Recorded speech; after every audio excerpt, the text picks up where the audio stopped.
आज का हमारा टॉपिक है खांसी।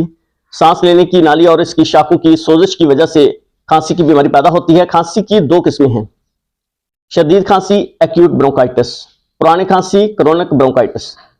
वजूहात की बात अगर करें तो नंबर एक, सख्त सर्दी लग जाने, बारिश या बर्फ में भीग जाने से सांस की नालियों की सोजिश हो जाती है। नंबर दो, धुआं या खराश पैदा करने वाली गैसें मसलन अमोनिया, क्लोरीन सांस के जरिए दाखिल होकर नालियों की सोजिश पैदा कर देती हैं।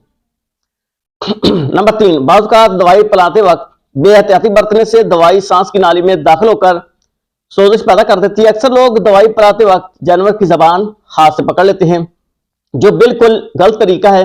जबान दवाई खुराक को निकलने में मदद देती है।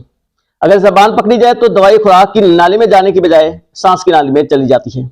नंबर चार, सांस की नालियों के तफैली क्रम की वजह से भी सोजिश और खांसी पैदा होती है।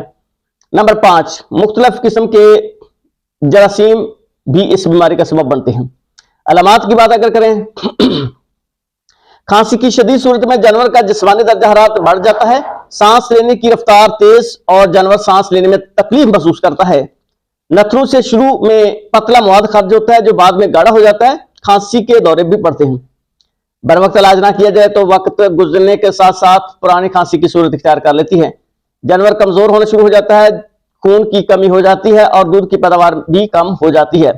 काम करने वाले जानवर का थोड़ा सा काम करने पर सांस फूल जाता है और खांसी शुरू हो जाती है और सांस लेते वक्त आवाज पैदा होती है। इलाज की बात अगर करें, नंबर एक, जानवर को रोशन, हवादार और साफ सुथरी जगह पर रखना चाहिए, लेकिन हवा जानवर को सीधी नहीं लगनी चाहिए। नंबर दो, झोल या कम्बल डालकर मरीज को सर्दी से बचाना चाहिए और शरीर पर राई का प्लास्टर लगाया जा सकता है। नंबर तीन, एंटीबायोटिक्स के इंजेक्शन लगाए जा सकते हैं, मतलब ऑक्सीटेट्रासाइक्लिन, स्ट्रेप्टोमाइसिन या टेरामाइसिन के इंजेक्शन। नंबर चार, इसके अलावा सलाइन इलेक्ट्री, खांसी की चटनी 60 ग्राम सुबह शाम दें और पीने का पानी में मैग्नीशियम सल्फेट 60 ग्राम, कलमी शोरा यानी पोटाशियम नाइट्राइट 10 ग्राम हल करके दें।